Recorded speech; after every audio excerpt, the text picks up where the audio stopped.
നമസ്കാരം. നല്ല ചികിത്സ കിട്ടുക എന്നത് ഏതൊരു പൗരൻ്റെയും ആഗ്രഹമാണ്. ആരോഗ്യകാര്യത്തിൽ മലയാളി പ്രബുദ്ധനാണ്, മിടുക്കനുമാണ്. പക്ഷെ വകതിരിവ് വട്ടപൂജ്യം.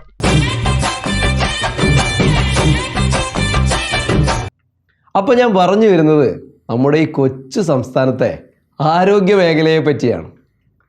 ദൈവത്തിൻ്റെ സ്വന്തം നാടാണെന്നൊക്കെയാണ് പണ്ട് മുതലേ ഉള്ളൊരു കേട്ടുകേൾവി.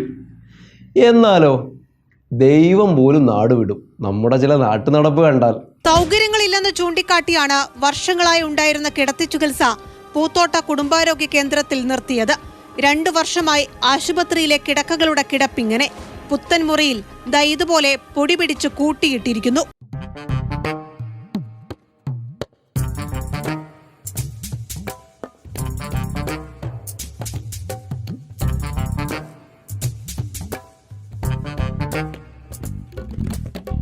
രോഗിയേക്കാൾ വലിയ രോഗമുള്ള ഡോക്ടറുള്ള നാടാ.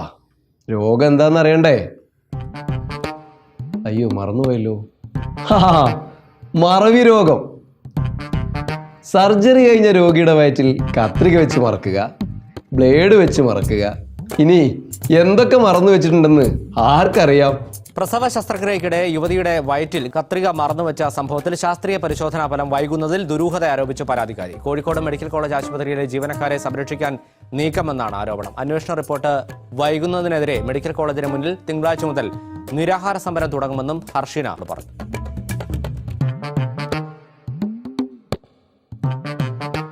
കഴിഞ്ഞില്ല.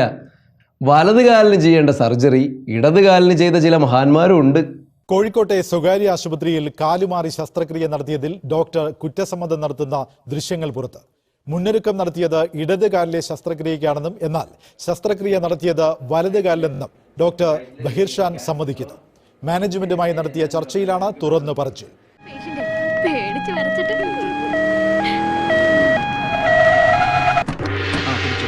കുറച്ചു നാളിഞ്ഞ് മെത്തേ കിടക്കണ്ട. 2 മെത്തയ്ക്കുള്ള പഞ്ഞി ഡോക്ടർമാര് ദേഹത്ത് വെച്ച് കെട്ടിയിട്ടുണ്ട്. ഒരു സാധാ പനി വന്ന ഇൻഷുറൻസ് തുക മൊത്തം ഊറ്റുന്ന ചില ആശുപത്രിക്കാരെയും ഈ അവസരത്തിൽ നമ്മൾ ഓർക്കാതിരിക്കുന്നത് അവരോട് ചെയ്യുന്ന ഏറ്റവും വലിയ ചതിയാണ്. അവർക്കിരിക്കട്ടെ ഒരു നല്ല നമസ്കാരം.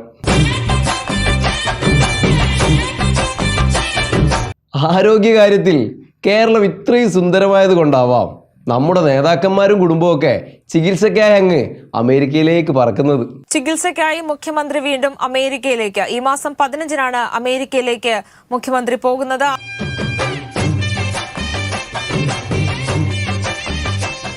ഇതുകൊണ്ടൊക്കെയാണ് ഞാൻ പറഞ്ഞത് മലയാളി പ്രബുദ്ധനാണ്, മിടുക്കനുമാണ്. പക്ഷെ വകതിരിവ് വട്ടപൂജ്യം.